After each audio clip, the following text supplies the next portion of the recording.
নিয়ে আসলাম শাহরুখ খান নিয়ে এক অজানা তথ্য। শাহরুখের দীর্ঘদিনের অসুস্থতার কথা ফাঁস করলেন গোবিন্দ। বয়স বাড়লেও এখন দাপিয়ে কাজ করছেন বলিউড বাদশাহ শাহরুখ খান। তবে দীর্ঘদিনের শারীরিক অসুস্থতাও রয়েছে অভিনেতার। সেই তথ্য জানালেন জ্যেষ্ঠ অভিনেতা গোবিন্দ। শাহরুখ খানের শারীরিক অবস্থা ও কর্মব্যস্ততা নিয়ে অবাক করা তথ্য ফাঁস করেছেন জ্যেষ্ঠ অভিনেতা গোবিন্দ নমদেব। দীর্ঘদিনের শারীরিক অসুস্থতা এবং মেরুদণ্ডের সমস্যা রয়েছে শাহরুখ খানের, এমনটা জানেন সে অভিনেতা। তাই বিস্ময় প্রকাশ করে বললেন, এই অবস্থাতেই ২০ ঘন্টা কাজ করেন বলিউড কিং। সম্প্রতি এক সাক্ষাৎকারে কিং খানের কঠোর পরিশ্রম ও জীবনযাপন নিয়ে মুখ খুললেন গোবিন্দ নমদেব।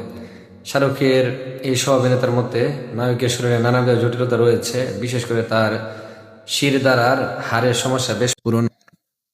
গোবিন্দ বলেন, আমি অবাক হয়ে যাই এ ভেবে যে শরীরে এত সমস্যা থাকার পরও একজন মানুষ কিভাবে দিনে ২০ ঘন্টা কাজ করতে পারেন।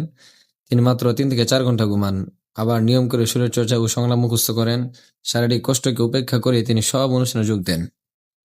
২০০০ সালে মুক্তি পাওয়া ফির ভি দিল হ্যায় হিন্দুস্তানি সিনেমায় শাহরুখের সঙ্গে কাজ করেছিলেন গোবিন্দ নমদেব। সে সময় অভিজ্ঞতা জানিয়ে তিনি বলেন, শাহরুখের সঙ্গে কাজ করা দারুণ অভিজ্ঞতার। তখনই বুঝেছিলাম ২৪ ঘন্টা কাজ করার ক্ষমতা যদি কারো থাকে তবে তা শুধু শাহরুখেরই আছে। নিজের শরীর নিয়ে একদমই ভাবেন না তিনি।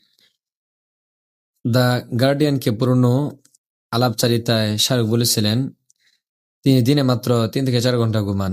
আমি ভোর ৫টায় ঘুমাতে যাই।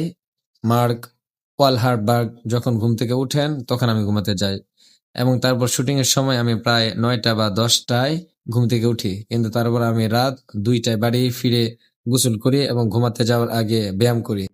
শাহরুখের পরবর্তী সিদ্ধান্ত আনন্দের কিং-এ দেখা যাবে।